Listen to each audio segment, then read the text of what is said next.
As numerosas reivindicacións por parte dos veciños de Monteporreiro para que se soterrase o tendido eléctrico que atravesaba o barrio tiveron o seu froito. Tras un ano de obras, elimináronse 10 torres e 2000 metros de cable de alta tensión.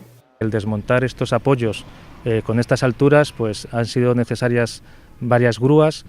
Ha habido momentos delicados donde la seguridad siempre ha sido lo primero y hemos tenido que cerrar carreteras al tráfico.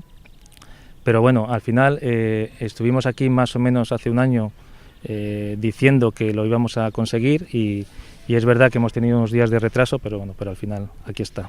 Con estas obras retiráronse do impacto visual as instalacións eléctricas, cumprindo así co compromiso que tiñan o Concello e a Xunta cos veciños do barrio, un proxecto que non foi doado de conseguir.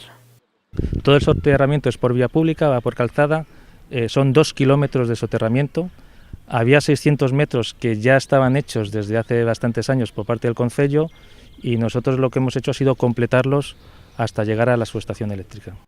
Estas obras son o resultado dunha demanda histórica da veciñanza de Monteporreiro. A inversión para este proxecto superou o 1,5 millón de euros.